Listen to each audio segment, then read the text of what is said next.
sommes avec M. Bakary Samb, président de l'Institut Tombouctou, initiateur en fait, de ce séminaire international qui revient un peu sur les 60 ans de relations entre le Maroc et le Sénégal. M. Samb, d'abord l'initiative de cet événement très important dans un contexte particulier. Vous savez, c'est nos amis du Manding qui nous apprennent, que le monde est vieux, mais que l'avenir sort du passé. Le Sénégal et le Maroc représentent un modèle de coopération durable en Afrique qui pourrait inspirer le reste du continent. C'est pour cela que nous avons pris l'initiative de demander le haut patronage de Sa Majesté le roi Mohamed VI, que Dieu l'assiste, et du président Bassirou Diomaye Faye, pour que l'axe Dakar-Rabat soit un modèle de coopération qui pourrait inspirer le continent, au moment où nous faisons face à plusieurs défis au niveau international. Et c'est au même moment que le roi Mohamed VI lance l'initiative atlantique, qui, à mon avis, sert à désenclaver le Sahel, mais aussi construire un modèle de développement durable sur tout le corridor atlantique, avec tous ces pays-là qui doivent unir leurs forces face à des défis très importants sur le plan énergétique, sur le plan sécuritaire, sur le plan développement durable, sur le plan du climat, etc. Et donc en tenant aussi aujourd'hui, c'est une des premières manifestations de cette initiative qui avait été lancée à Dakar le 21 février 2025 en présence de l'ambassadeur Hassan Nasri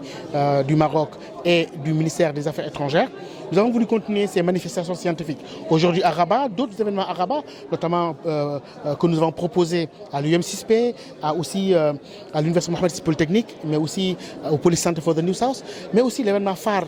qu'il y aura à Dakar, le symposium international Maroc-Sénégal, avec la présidence effective du président Bassirou Diomaye Faye, mais en présence des autorités marocaines. Mais nous essaierons de clôturer cette initiative en décembre, avec la grande initiative Le Sénégal sur la baie de Dakhla, qui montre que cette région est non seulement le symbole d'une histoire commune, 1000 ans d'histoire avec l'Afrique, voire plus, mais aussi le symbole d'un développement spectaculaire qui doit inspirer le reste du continent, en convoquant les experts, les artistes, les intellectuels, les chercheurs, les instituts de recherche stratégique sur cette belle baie de Dakhla, pour que de là qu'on lance un message au continent qu'il est temps d'unifier nos forces vers le développement et de donner à l'Afrique le leadership tel que l'a dit Sa Majesté lors de son discours mémorable à Addis Abeba, mais aussi que désormais nous devons ensemble, entre Africains, regarder vers la même direction au regard des différents défis que nous avons en face, et qu'aujourd'hui, cette convention d'établissement signée il y a 60 ans par des leaders visionnaires, à savoir le président Senghor et le roi Hassan II, pour montrer que le Maroc et le Sénégal ont toujours des ressorts qui peuvent continuer à inspirer une Afrique unie, une Afrique regardant dans la même direction, allant vers plus d'intégration. M. Samb, vous l'avez évoqué, vous avez parlé de défis aujourd'hui. On sait que le contexte est assez particulier, notamment sur le plan économique, sur le plan sécuritaire et sur le plan des relations économiques internationales. Alors, les deux pays aujourd'hui qui traversent des moments un peu particuliers, notamment la sécheresse qui frappe tout le monde, le terrorisme. Alors, comment faire une convention pour aller de l'avant par rapport à ces deux fléaux?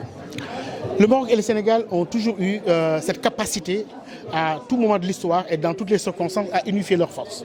Je crois que sur le plan de la formation, on l'a montré avec la formation des médecins marocains et des pharmaciens au Sénégal, mais aussi la formation des Sénégalais cadres dans l'informatique, dans d'autres cadres d'ingénierie ici au Maroc.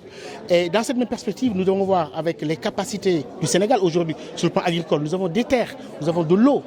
mais le Maroc a de l'engrais, le Maroc a une technologie, le Maroc a l'énergie renouvelable. Comment unifier nos efforts pour aller de l'avant? Et je crois que le Maroc l'a démontré par rapport au Nigeria, par exemple, avec le programme agricole de Bukhari, qui a pu être sauvé et développé grâce à l'OCP, à son intervention pour les engrais, en mettant à disposition les engrais et les fertilisants. Et je crois que dans cette même dynamique, le Sénégal et le Maroc, forts de leur histoire, forts de leurs relations très approfondies, devront aujourd'hui unifier leurs forces pour faire face aux questions climatiques comme la sécheresse, l'agriculture, en mutualisant nos capacités. C'est dans tout cela que nous avons tenu quand même à clôturer avec l'événement de Dakhla pour montrer qu'à partir de là, du Maroc, de cette terre du Maroc